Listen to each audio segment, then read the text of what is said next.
Iwak Bakar. Isi waktu bareng pakar. Nah, ini biasanya saya jadi narasumber nih, baru kali ini saya jadi host ya. Kenapa saya jadi host? Nah, karena tamu kita kali ini adalah sangat istimewa. Satu-satunya di Kalimantan Selatan. Siapa beliau? Beliau adalah Dr. Jeffrey Albari Albari Tribowo. Tribowo. SPAND. Wah, ini apa itu SPAND ya? Kalau nggak salah ini spesialis andrologi ini ya. Oke, nanti kita bincang-bincang dengan Dr. Jeffrey ya. Oke, let's go.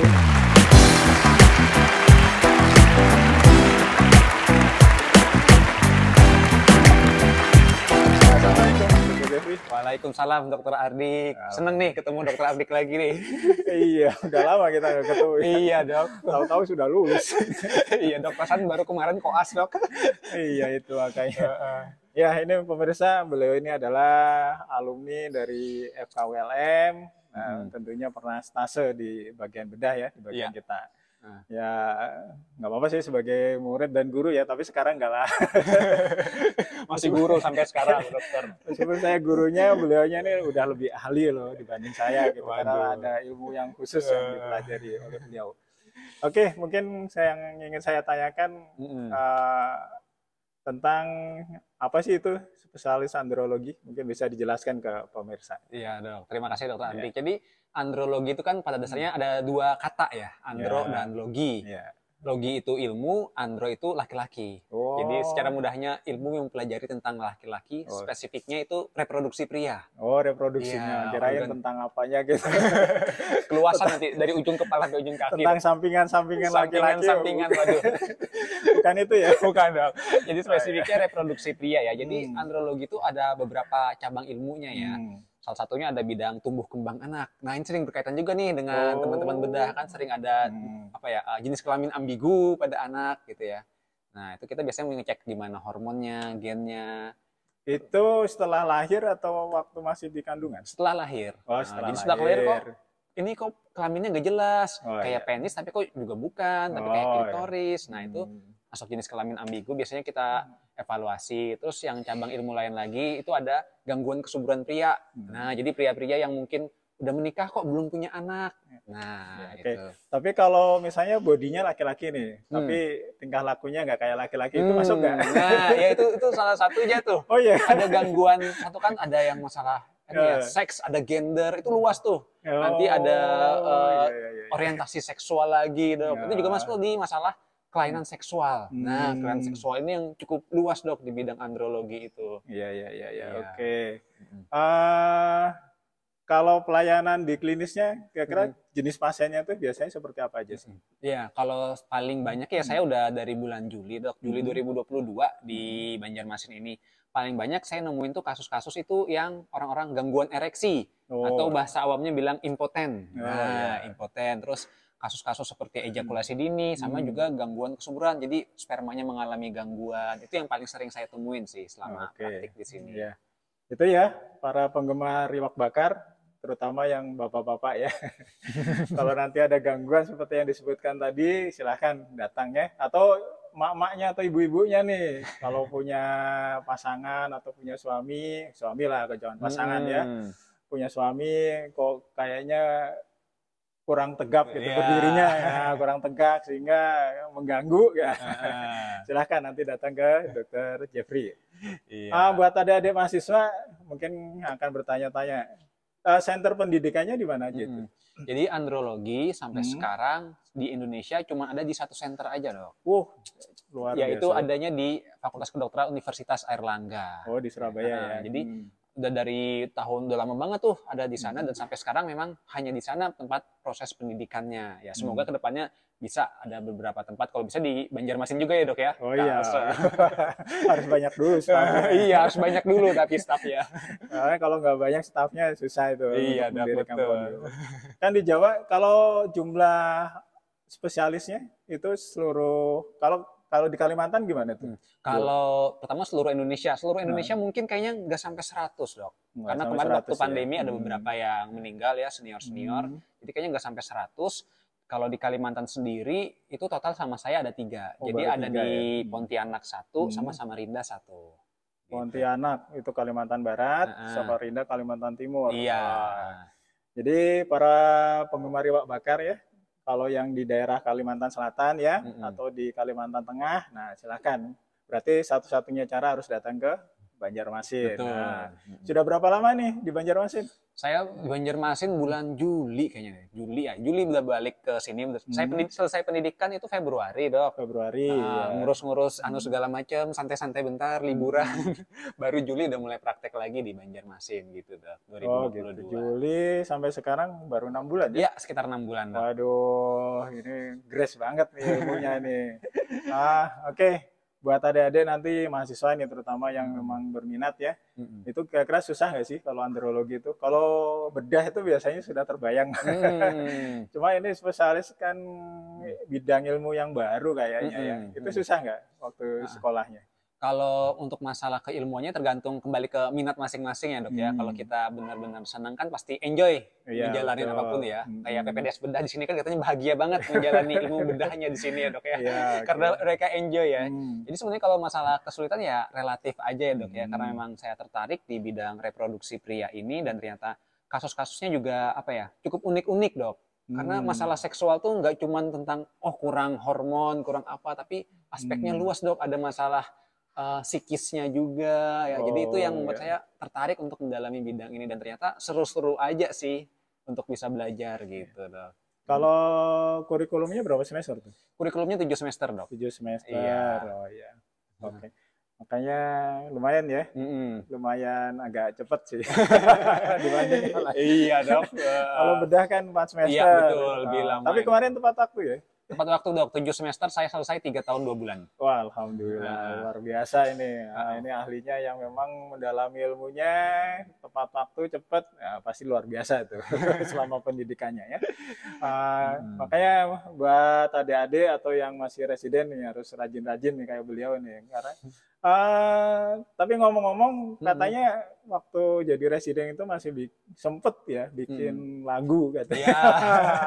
Ini luar biasanya nih, luar biasa ya, udah sibuk. Lulus tepat waktu tapi masih sempet bikin lagu. Selama jadi residen lagunya apa aja? Ya, jadi saya punya proyek sampingan, Dok ya. Kerjaan sampingan tuh di bidang produksi musik ya. Kadang kalau ada orang minta bikinin lagu, jingle, mas, perusahaan atau apa saya ngerjain ya. Di samping itu juga punya proyek band yang khusus di membuat lagu-lagu daerah, khususnya lagu Banjar. Lagu Banjar. Jadi mungkin kalau teman-teman pernah dengar lagu Ayo ke Banjarmasin, itu salah satu lagu dari band saya. Tapi lagu Ayo ke Banjarmasin tuh kayaknya belum jadi residen tuh, atau sudah? Sebelum, udah dari 2017-an. Iya, sebelum. Kalau yang selama jadi residen apa lagunya? Ada yang ada beberapa sih, Dok, cuman belum begitu ngehits.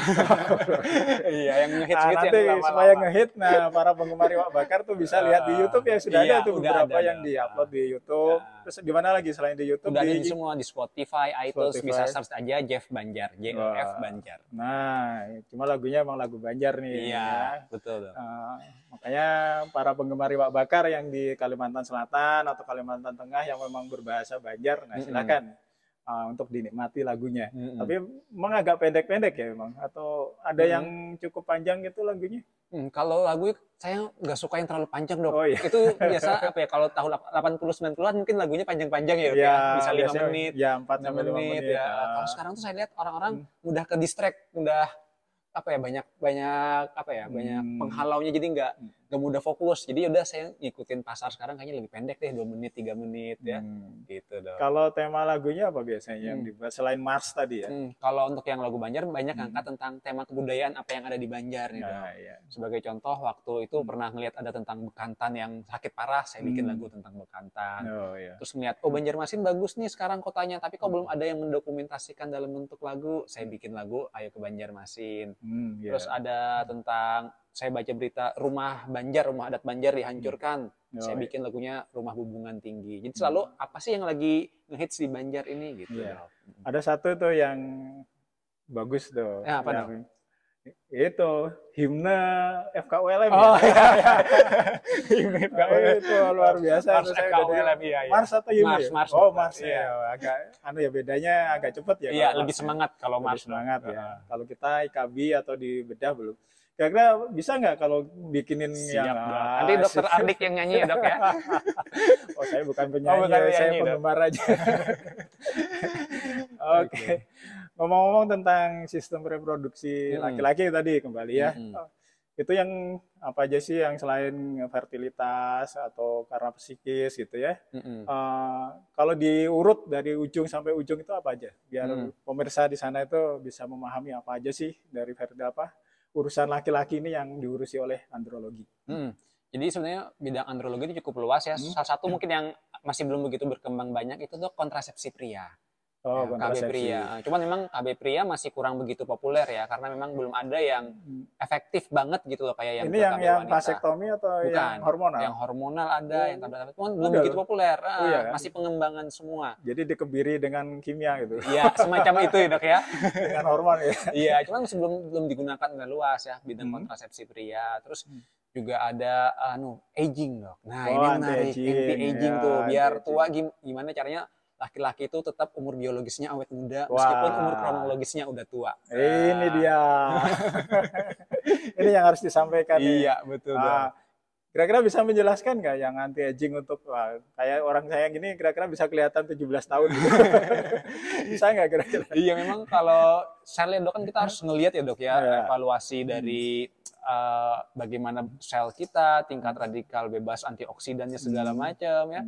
Tapi paling mudah sih kan idealnya kita bisa ngelihat ya Dok ya, kalau misalnya banyak tuh fenomena sekarang tuh orang-orang yang mungkin usianya 30-40 tahun tapi karena pola hidupnya nggak sehat udah banyak sakit-sakitan ya, kualitas hidupnya kurang menurun. Bandingkan dengan ada kayak dokter udah usia berapa Dok sekarang Dok? Waduh, saya udah lebih dari 50 nih. Wah, udah lebih dari 50 tapi masih selalu energik dan selalu kreatif nih Dok. Sampai bikin seperti ini kan tuh menunjukkan umur biologisnya masih muda banget. Nah, gitu Dok. Jadi karena penting banget Dok, karena apa ya, di era sekarang ini pola hidup sehat mulai nggak gitu terkontrol. Akhirnya banyak orang-orang yang semakin tua umur biologisnya.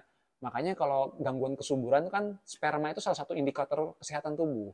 Kalau spermanya rusak atau jelek, biasanya tubuhnya juga jelek, dan itu terjadi pada orang-orang yang perokok, orang-orang yang sering begadang gitu. Itu faktor resikonya. Iya, betul Dok. Faktor resikonya apa? Perokok, begadang, pola hidup, makanan, kurangnya aktivitas fisik gitu ya. Ini menarik nih.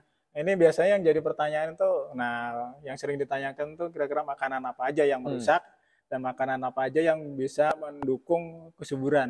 Biasanya sering tuh sama itu ditanyakan. Kira-kira yang sering merusak itu tadi selain rokok, apalagi kira-kira? Kalau makanan yang merusak ya Dok ya, yang kurang dianjurkan kalau pria-pria yang lagi program hamil itu adalah pare sama daun pepaya. Karena itu lagi dikembangkan untuk kontrasepsi pria. Gitu. Sebaliknya ya, kalau nggak pengen punya anak, banyak makan pare sama daun pepaya. Oke, apalagi kira-kira? Ada lagi? Kalau yang dianjurkan banget Dok ya, yang diketahui bagus itu adalah tomat. Karena tomat itu ada kandungan namanya likopen. Nah, likopen ini yang antioksidan yang bagus sekali untuk fungsi sperma pria. Ya. Ini untuk menyuburkan berarti? Betul, menyuburkan. Kalau daging itu bisa cari yang tinggi akan omega, kayak ikan bandeng, ikan peda, gitu-gitu Dok. Atau telur yang tinggi omega, itu bagus untuk fungsi sperma. Biasanya kan kita yang ikan impor itu ya? Ikan salmon. Iya, biasanya kalau ngomong omega 3 itu harus beli salmon. Betul, cuman kan sulit ya Dok ya. Enggak sih, sulitnya enggak, cuma mahalnya. Mahal, betul Dok. Tapi kan ada ya ikan-ikan lokal yang bisa dikonsumsi, apalagi di kita di Kalimantan Selatan ini, terutama Banjarmasin yang dikenal kota seribu sungai ya. Banyak rawanya itu ikan-ikannya. Cuman hati-hati Dok, kalau iwaknya dibakar terus kayak acara ini nanti kolesterolnya tinggi, radikal bebasnya tinggi juga Dok. Kalau karbon, kalau ikannya dibakar itu berpengaruh terhadap kesuburan. Pada prinsipnya sih kalau arah lipid kolesterol. Kalau kolesterol tinggi kan kurang begitu bagus Dok. Apalagi kalau sampai obesitas itu kan, itu justru udah nggak begitu bagus karena hormonnya jadi gangguan, bisa mengganggu fungsi sperma. Itu sih yang perlu dikhawatirkan. Oke.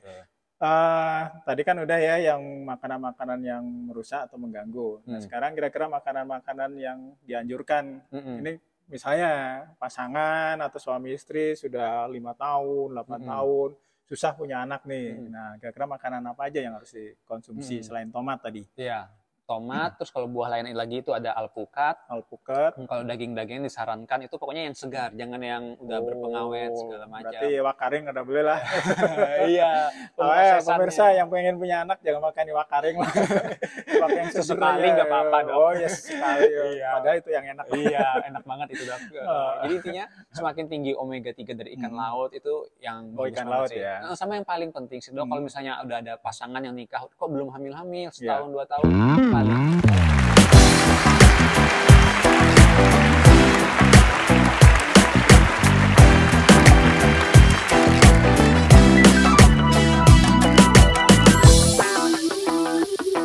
pasangan atau suami istri sudah 5 tahun, 8 tahun, susah punya anak nih. Nah, kira-kira makanan apa aja yang harus